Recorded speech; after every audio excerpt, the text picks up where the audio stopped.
Next అవిశ్వాస తీర్మానం. అవిశ్వాస తీర్మానం అనేది ఒక మంత్రి మీదనో కొంతమంది మంత్రుల మీదనో ప్రవేశపెట్టేటటువంటి తీర్మానము కాదు.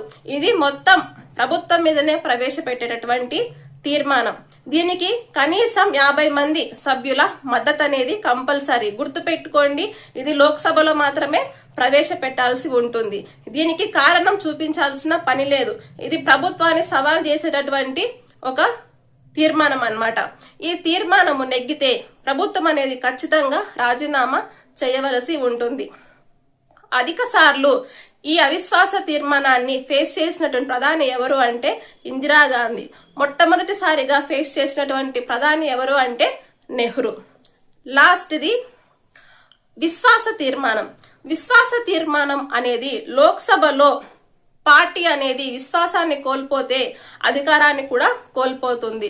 లోక్సభలో ఏ పార్టీ మెజారిటీ లేనప్పుడు రాష్ట్రపతి చేత నియమించబడినటువంటి ప్రధాని మరియు మంత్రి మండలి నిర్ణీత కాల వ్యవధిలో వాళ్ళని రుజువు చేసుకోవాలన్నమాట. అంటే మేము ఉండాలనుకుంటున్నాము, మేము నిరూపించుకోవాలనుకుంటున్నాము అనేది ఈ యొక్క తీర్మానం.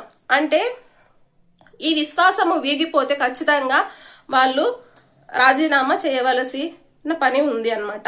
మొదటిసారిగా ఈ విశ్వాస తీర్మానాన్ని ప్రవేశపెట్టింది అంటే ఫేస్ చేసింది ఎవరు అంటే చరణ్ సింగ్. ఎక్కువ సార్లు ఈ విశ్వాస తీర్మానానికి ఓడిపోయిన ప్రధాని విపి సింగ్. ఇది నా మొదటి లాంగ్ వీడియో ఆన్ యూట్యూబ్.